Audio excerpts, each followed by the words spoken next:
Hello.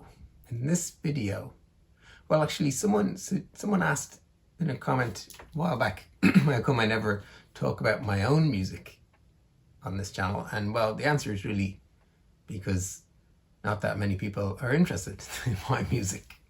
But I mean, the plan is to develop more of an audience, and lots of people are interested in Aphex, not so many in Square Pusher or Tekra. But yeah, so I'm building this channel to in part to build awareness of my music. That was a nice comment. So I'm going to, for the first time, well, no, I probably have done 1 or 2 videos, but anyway, I'm working on this track at the moment, and I thought I'll do a breakdown, rundown. I'll explain how I made this track, because there's quite a few parts to it. It's quite a process, and a very fun process. And here we go. Where to begin? Well, it all started in 1973. No, I'm only joking. So my friend Les Key has a studio in North Dublin. It's called Arid Studios, and I was recording a project out there. And as part of that project, I was recording some industrial sounds, and his studio's in an industrial estate, and there's a burnt out bus, and kind of at the side of the industrial estate, and beside the railway tracks, and there's fences, and there's all kinds of things. So I got my field recorder, OM Systems field recorder, and I went out there before a session and spent about half an hour hitting things. I just found this piece of wood with a nail sticking out of it, so I was going around hitting things with that. And I went actually onto the bus. Here's a video of me getting actually onto the burnt out bus and hitting things in the bus.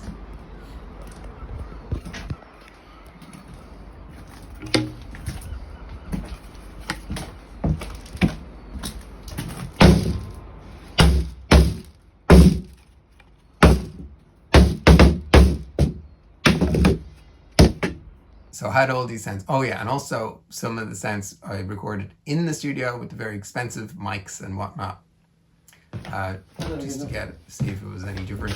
Les actually thought it wouldn't be, so different, but there's some difference in the sounds. Not a huge difference, but so this was the sound design for the track. So I edited these sounds into one-shots, burnt out bus one-shots. And if anyone wants to buy that sample pack, just contact me, zoe.zoe.ie. First thing I did was actually, when I was editing the one-shots, I just started arranging some of them in Ableton. And we'll jump into Ableton now, and I'll show you. Oh yeah, this was a little clip of that very first working on the track.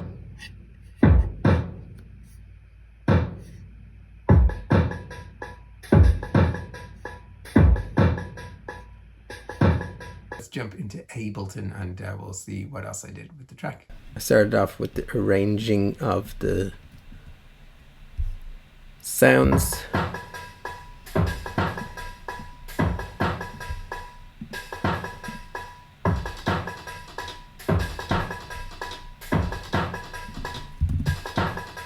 You can see I didn't use a sampler. I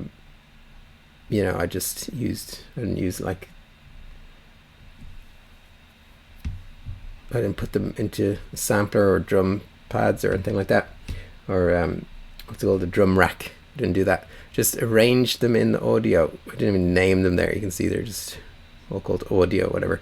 Very bad. But yeah, I just like that.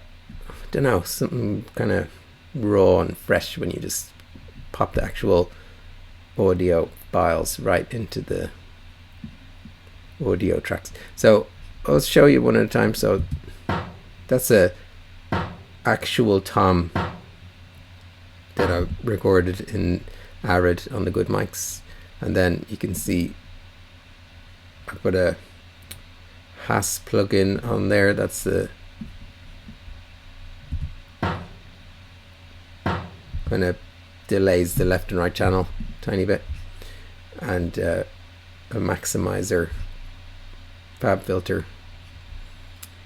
limiter, and then we have these clink sounds. That's, I think, that metal roundy thing from outside the bus. It's great. And then we have kind of more open clink sound. So it's like a noisy open hi-hat kind of. Together they go.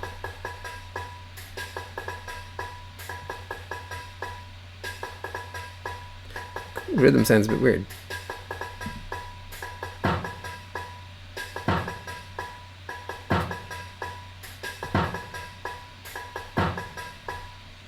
Doesn't make that much sense, but maybe it does with the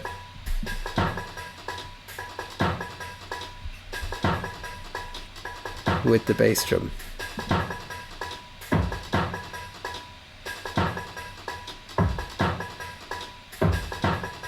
Yeah, it makes more sense when you hear the bass drum as well. So there's a lot of percussion sounds, and this one is just a little percussion hit. No reverbs, all very dry. That's what I like. Don't like using much reverb on those. Lots of percussion stuff. And then the bass drum. So I've got combo of the 909 bass drum going through an analog distortion unit, the electron heat. So that's combined with an actual bass drum recorded through a stereo SM69 mic stereo bass drum. I like that. It's unusual. It's got a bit of welly to it. So I played around with these percussion sounds, and that was the start of the track.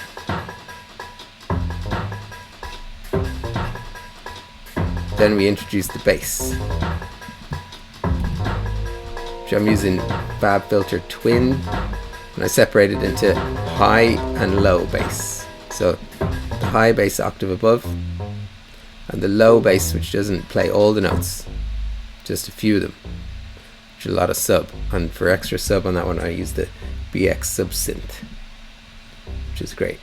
The Twin itself, Twin 2, it's a bit of a nightmare to use it, but it's got some great bass sounds. So that's the bass, and then we have Twin as well for the, that's Twin 3 for the pad, evolving kind of based on one of the presets, Sine Spiel, but messed around with it a bit. Then we have the melody coming in. The Juno 106 emulator from Cherry Audio, and a guitar recorded with a Nano Pog, a electro harmonics pedal that adds a, you can have octave above, octave below. There's no octave below, it's just original plus an octave above sound. I love that sound. Synthy guitar sound. So, gift from a guitar student. Shout out to Ralph. Thank you, Ralph. Okay, so I'll just fast forward here. The next melody that comes in, which,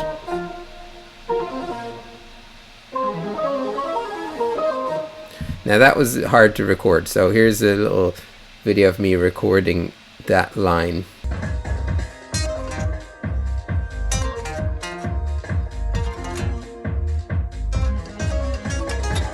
It recorded a bit slower and sped it up. Don't tell anybody. Oh, it's impossible to play at this speed.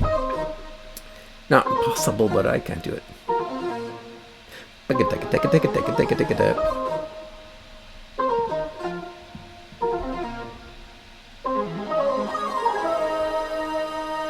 Very fusiony.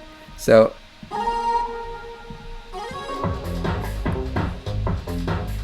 that melody, the kind of sparse single note melody comes in and then goes away.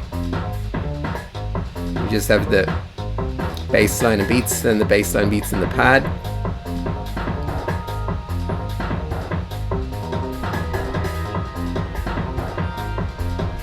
And then we have the melody come back in, the main melody, the synth and guitar. All the beats going on there.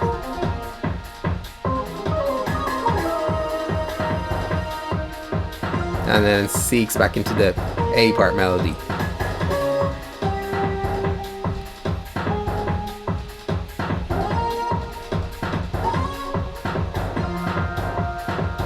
Same chords throughout.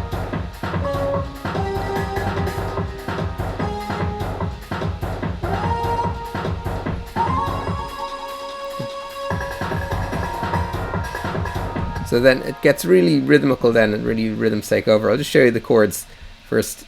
The chords are built around an F minor, a kind of F sus, a sus4 and a sus2. So sus9 or whatever. So it's got that suspended chord, and then I'm still thinking F minor with the, now it's got a, oh, 2 G sharps. I probably didn't mean to do that. Oh well. I don't usually go from a 4-note chord to a 3-note chord with 2 notes doubled. Don't usually do that. So, but anyway, it sounds okay. So I'm still thinking that's A flat, the minor 3rd, and then it's still got the 4th, so it's more like a minor 11 chord now, because I'm still thinking F's the bass, even though the bass note moved, but the bass is still playing on an F, the lower bass. And then it goes to this chord, okay, C, E, G sharp, C augmented, C7 sharp 5, and sharp 9, so C, 7 sharp 9, jazzy, F minor, C7. That sounds like.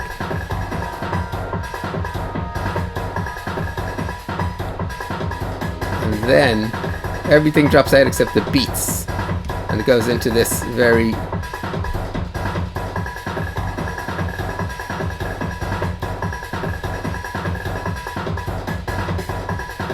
a lot of variation in the tin pot percussion.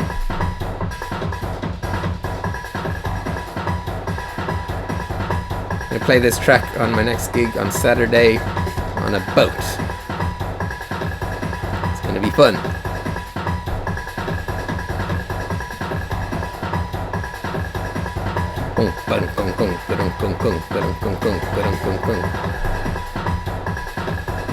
Heavy rhythms. Let's get forward now in this breakdown.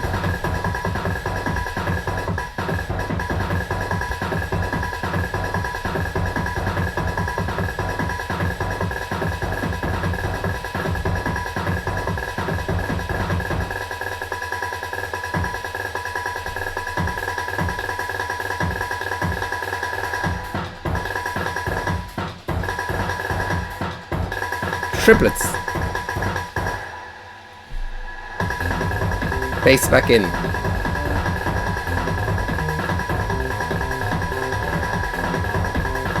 And the melody comes back in.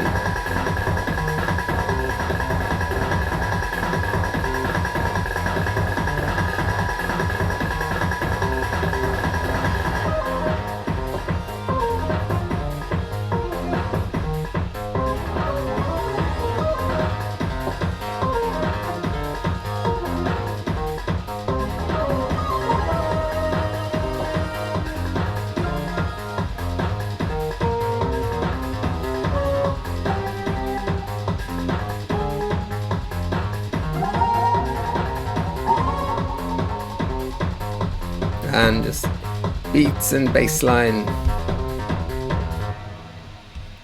That's the whole track. Okay, cool. So that is Arid Industrial Sound Bath. I think it's nearly finished, pretty much finished. I'll master it and I'll release it probably in a few weeks' time, August. So a little sneak peek there. Any questions? Hit me in the comments. And remember, I never ever say subscribe. Okay, see you in the next video.